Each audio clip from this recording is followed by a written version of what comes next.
पहिले हा रोबोडॉग बघा. नाव आहे ओरायन. दावा करण्यात आला की हा भारतातल्या एका विद्यापीठाने बनवलाय. फीचर्स ऐकले तर थक्क व्हाल. सर्वेलन्स, मॉनिटरिंग आणि काय काय. पण थांबा, हा भारतीय रोबोट प्रत्यक्षात चीनी निघाल्यावर काय झालं?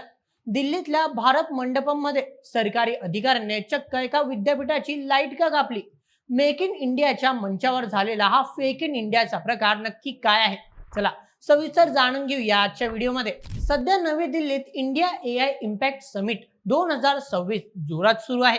खुद पंतप्रधान नरेंद्र मोदींनी याचं उद्घाटन केलं. उद्देश एकच, भारताची एआय क्षेत्रातील ताकद जगाला दाखवणे. पण या समिटमध्ये एक स्टॉल सध्या वादाच्या भोवऱ्यात सापडला आहे. तो स्टॉल आहे गलगोटियास विद्यापीठाचा. तिथे त्यांनी एक रोबोटिक डॉग प्रदर्शनासाठी ठेवला होता.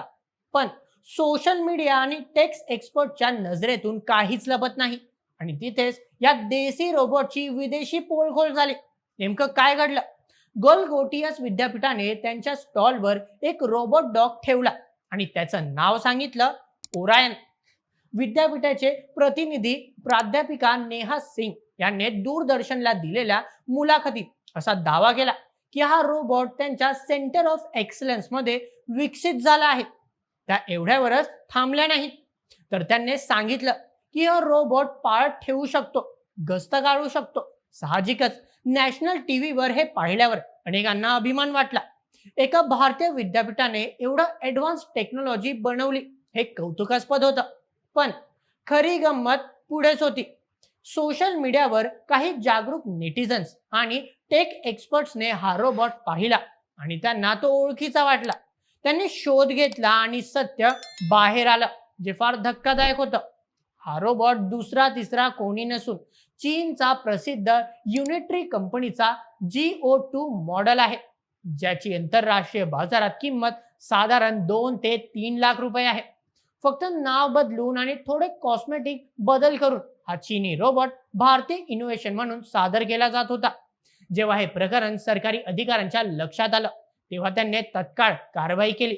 गलगोटियास विद्यापीठाला तो स्टॉल रिकामा करायला सांगितला आणि बातम्यांनुसार त्यांच्या पवेलियनचा वीज पुरवठाही खंडित करण्यात आला. देशाच्या प्रतिष्ठेचा प्रश्न होता, त्यामुळे ऍक्शन घेणं गरजेचं होतं. आता चोरी पकडली गेल्यावर विद्यापीठाने काय केलं?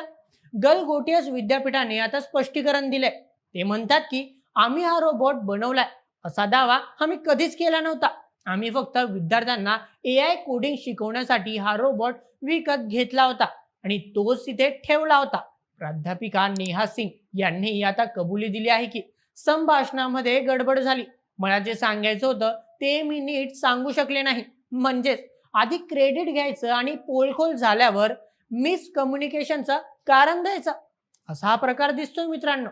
या घटनेमुळे भारताच्या एआय क्षेत्रातील महत्वाकांक्षेवर प्रश्नचिन्ह निर्माण झाले आहे. मेक इन इंडिया आणि स्वदेशी तंत्रज्ञानाचा गाजावाजा होत असताना राष्ट्रीय पातळीवर समिटमध्ये परदेशी रोबोट भारतीय आहे म्हणून सादर करणे अनेकांच्या पचनी पडलेले नाही. मित्रांनो, मेक इन इंडिया आणि आत्मनिर्भर भारत हे खूप मोठे आणि महत्वाचे उपक्रम आहे. पण जेव्हा अशा मोठ्या मंचावर परदेशी वस्तूंना स्वदेशी म्हणून खपवलं जातं, तेव्हा खऱ्या संशोधकांचं आणि विद्यार्थ्यांचं नुकसान होतं. विद्यापीठांनी क्रेडिट घेण्यापेक्षा खऱ्या संशोधनावर भर दिला तरच भारत एआय मध्ये पुढे जाईल. नाहीतर फक्त लेबल्स बदलून विश्वगुरू होता येणार नाही. तुम्हाला काय वाटतं? ही खरंच चूक होती की स्टंट? तुमची मत आम्हाला कमेंटमध्ये नक्की कळवा आणि अशाच व्हिडिओसाठी सबस्क्राईब करा बोल MH आपल्या युट्यूब चॅनलला. धन्यवाद.